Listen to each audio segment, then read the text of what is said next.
Hey there, everyone. Welcome back to season 2 of Scrum Call.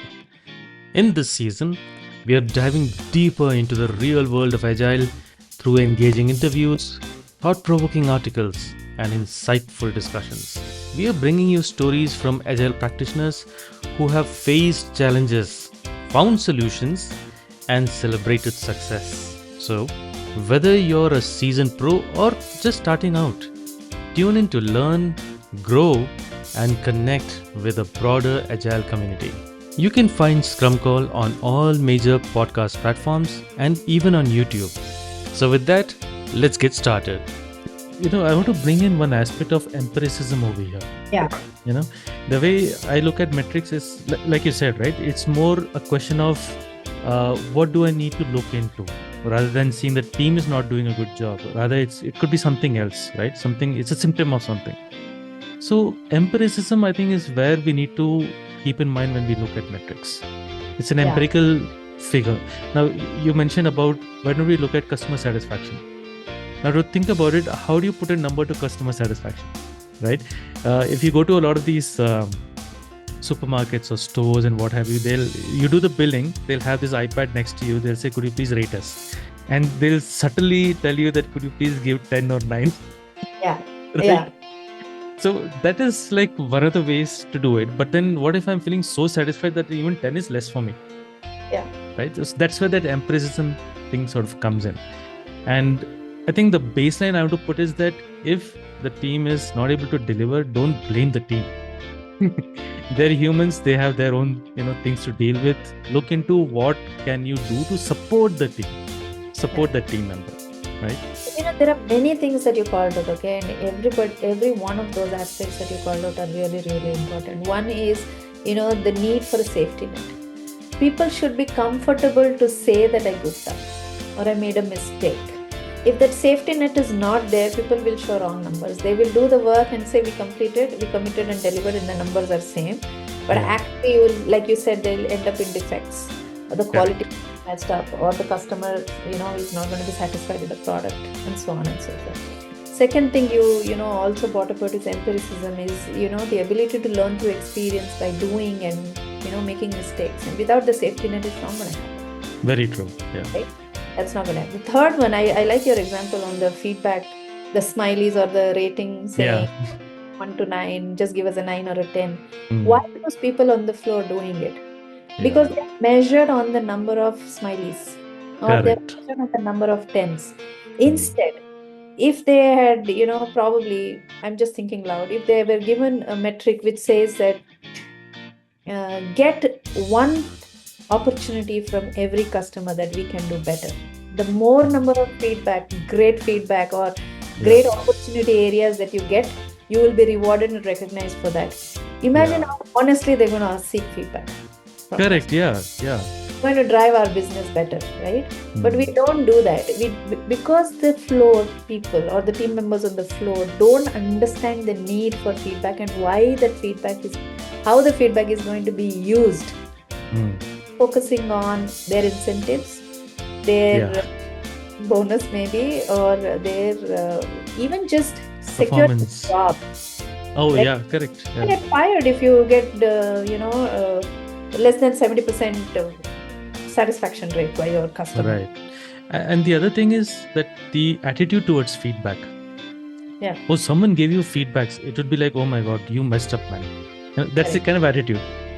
But rather, if someone were to come and say, sir, I helped you with this purchase, I guided you, you wanted to buy a belt, I showed you all those things. Was it something different I could have done for you? Or what do you think I could have done differently or something better? Was my language correct? Very simple thing, right? Asking that feels negative because it's like, okay, you didn't do your job well. That's how people sometimes perceive. Yeah, because our existing metrics and policies reward people who are experts and achievers.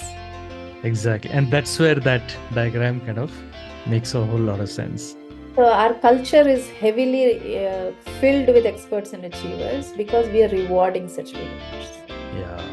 We started rewarding people who are catalysts, who are people focused, who are thinking about the environment, how to create an innovative organization, how can I make my team more successful, How can I make my team more happy to work? These Right. are very subtle qualitative aspects that cannot be measured, like you said. Correct. But if we could help recognize people displaying such behaviors, you will see more of those behaviors. Right. For you to even recognize that, you should be able to differentiate between yourself, whether you are an expert in catalyst, right? So self-introspection. Yeah, and I'm not saying we have to be all catalysts. A catalyst is a level where you are an expert, are an achiever, and a catalyst, but you are using each one of those mindsets based on the need of the situation.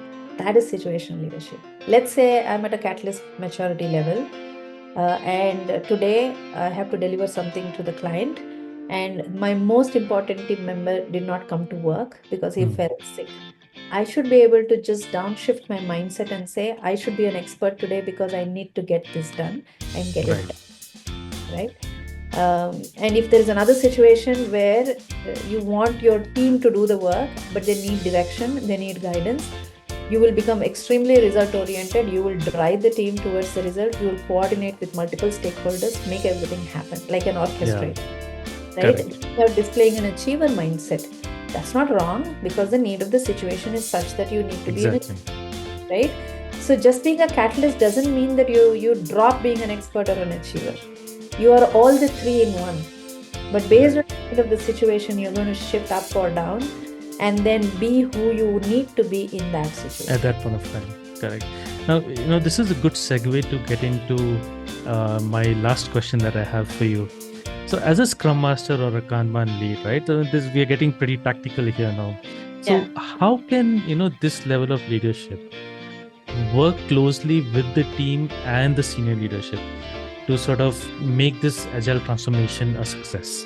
Because oftentimes, and we spoke about this earlier in this recording also, that Scrum Masters or Kanban leads get delegated to like a note taker or an admin kind of a person, and their actual role is never given to them, which is actually making the transformation happen. There's a lot they need to do, but then their role is not understood. It is misunderstood, and then they are relegated to something which is hindering their work, actual work. And then people say, you guys don't do any work, right? So in such a case, how can Scrum Masters, Kanban leads make this transformation happen, align the team and leadership together? Yeah, I think like we discussed in length, I think it's about your own transformation first. Do you even understand what you're doing? Do you have role clarity? As a Scrum Master, how many of us know what our jobs are really made of? If you look at the Scrum Guide, which is, just a little bit of 16 pages, none of us have read it. And I have read it like 100 times or more. And every time I read, there's a new insight I get. Yeah. Because it's so powerful. But not all of us take the time to read and understand every single line item that is there on the Scrum Guide, right? And internalize it. Read it, internalize it. Most important thing. And like I said, Scrum is just another framework, like all other frameworks that we have, that is actually trying to implement agility, right? Which means how much do we understand our values and principles? There are some Scrum Masters I've spoken to who don't even remember what the 4 values are, and they've been Scrum Masters for a long time. So how can you even expect them to bring about a change transformation to be successful? It's not going to work. So first step is to understand your own role and responsibilities as a Scrum Master. Always know that Scrum Master is a leadership role, and it is the middle management role. And knowing that you are in the middle management means that you are sandwiched between the top layer and the bottom layer. Right? That has to be there. There is a lot of expectations from the top, and there is a lot of demand from the bottom. Your team wants to fix issues, remove impediments, take care of you, coach you, train you, work with you, do everything that you need to do, right? And on the top, the management is expecting you to drive results, make sure the team is delivering value, sprint on sprint.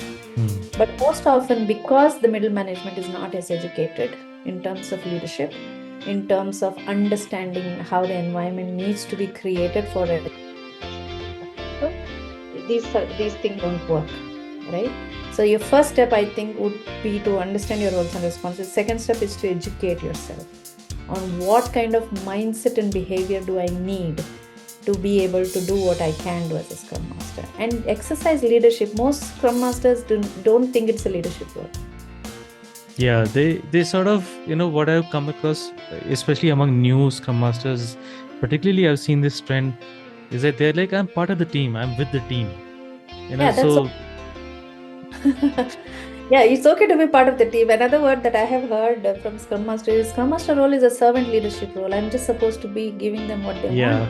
That is such But- a misunderstanding of the word servant leadership. I mean, just because servant is there does not mean you. They're only serving and serving, right? There is also Yeah. leader. Correct. So you serve to lead and you lead to serve. It's both. We forget the lead to serve. We only become servant leaders. Right. Yeah. So that word again is another reason why most Scrum Masters don't show leadership capabilities, even they have it, and their leaders and the management don't understand their role very effectively. Another reason is the senior management sometimes, or the leader. Say for example, when I was a Scrum Master, I was reporting to an engineering manager. So engineering manager is going to be always focused on delivery. So I was pushed to be focusing on delivery, right? So it's Right. always like that, which is why I said structure plays a huge role. Who you report to matters. In some organizations that I'm coaching, I've seen Scrum Masters now report to Agile Excellence leaders. Now what is happening is their importance on implementing Agile and Scrum and the right way of doing Scrum is all coming back into focus because their reporting structure has changed. Correct. Yeah. If you're reporting to an engineering manager, then you will continue to focus on delivery. Then it becomes metrics focused, day-to-day task. Is the ticket moving or not? Correct. So that is one. Understand your role. Understand what you can control and what you cannot. There is another word that we also use called micro changes and macro changes. When you're trying to bring about big changes which will impact the environment of the organization, we call it macro changes. It's a cultural change that is large. But when we talk about micro changes, you can bring about changes in every conversation that you have with every single person. The way you speak, the way you behave, the way you say things, what message are you conveying? As a Scrum Master, you can definitely bring about micro changes within your team. So it starts with you, right? Got So what kind of a mindset do you have? Are you an expert achiever or a catalyst? And what kind of behaviors are you exhibiting? Are you exhibiting an expert mindset or an achiever mindset or a catalyst mindset? And how is it impacting your teams? And sometimes if what you say and what you do are not aligned, then you will not have enough trust and credibility for your team to trust you to do the work. Consistency of action, right? And words. Yeah. And as a Scrum Master, to your question, the way you bridge the gap is by enabling transparency. Yeah. Your team is struggling and they're really finding it difficult because of competency issue or because of bandwidth issue or because of whatever issues. These ceremonies are opportunities for you to inspect and adapt, right? You will be able to ask the right questions and get the information from them. Not just restricted to these ceremonies. Every conversation is an opportunity for you to inspect and adapt in a sprint. And how effectively are you bringing the transparency back to the senior management, because they are the ones who can change the situation for you. Correct. Yeah. Right? But if you are not able to bring the transparency, and if you're trying to do it alone in silos because of the fear of failure or because of whatever reasons, because of lack of interest, lack of motivation for yourself, you will not be able to bring about big changes for your team or for the organization. So I think that's one of the things as a Scrum Master is one,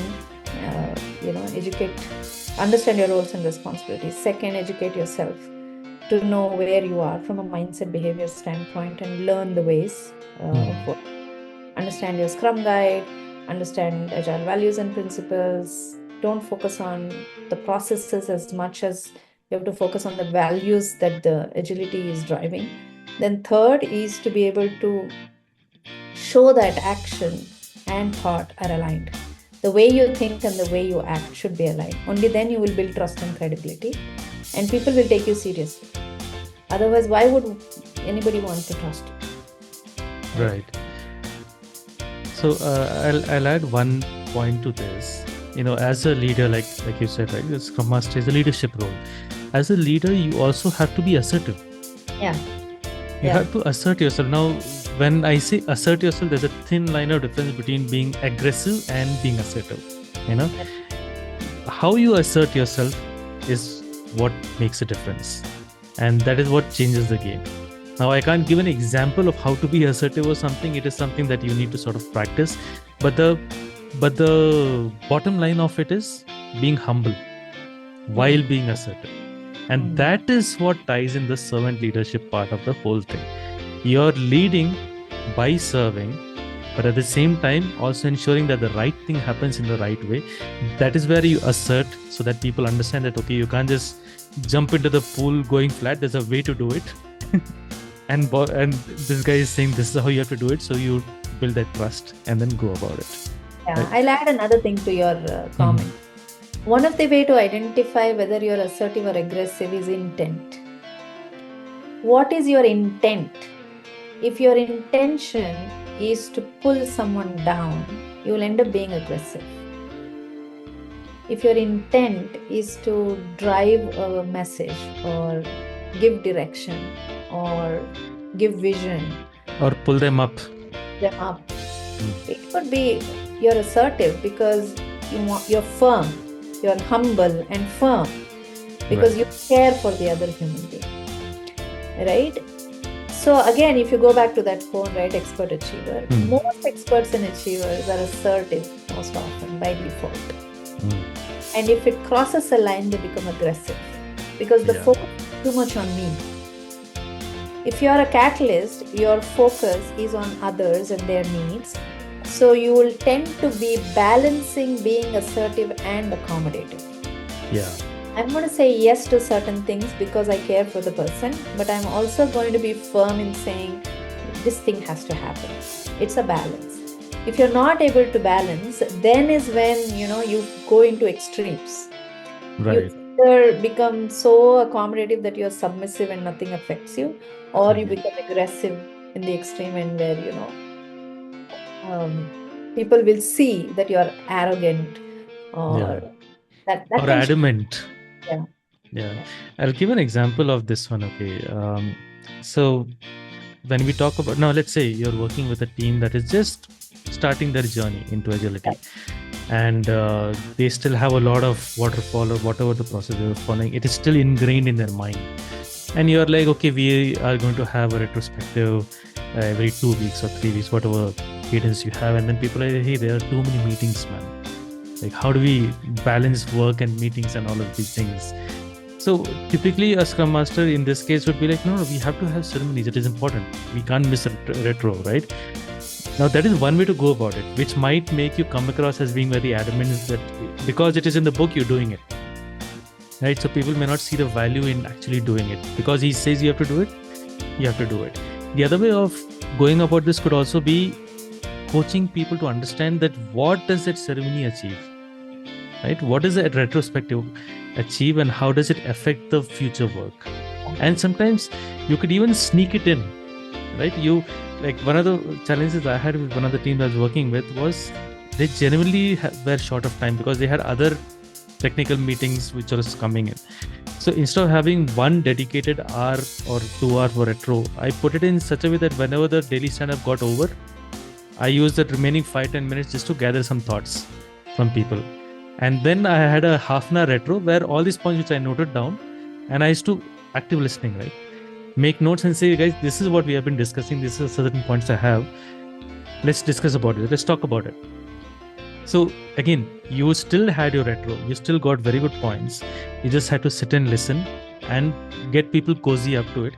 And that when they see the value, people will be like, hey, let's give some dedicated time and talk more on this because I think I have more ideas, right? Yeah. So that's one of the ways to go about it. So you don't have to be rigid and adamant. You just have to see how does this value add come in, people see value into it and then get established. That's one of the pitfalls we can avoid. Yeah, Yeah, and you spoke about a great point when we are reiterating, about mindset. Yeah. Your intent.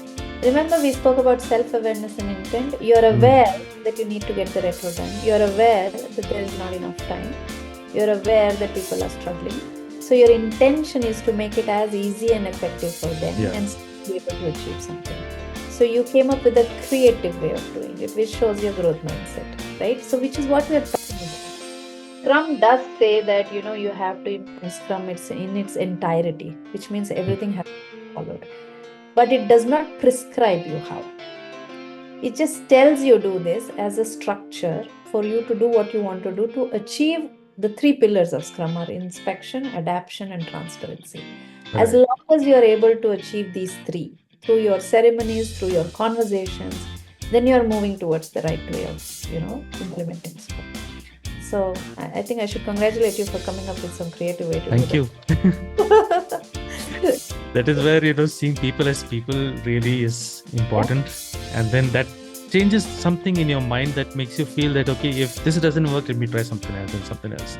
Because the moment you shift your focus from the process to people, these ideas come. Yeah, you're talking about the first value, right? Individual interactions. Exactly. And that in my mind is always paramount, because I always tell myself I am dealing with people, not a bunch of numbers on the Outlook or email addresses. These are people just like me with their own happiness and troubles to deal with. So how do I humanize the whole thing? Right? Have you read this book, Maverick? No, I don't think I've read. There is a concept called treat adults as adults. Okay. Where he talks about if people can manage their lives effectively, you're a father, you're a husband, you're a son, you're a friend, you're a brother, and if you can manage all the responsibilities of this, which is so much more complex than your day-to-day, you can handle your job too.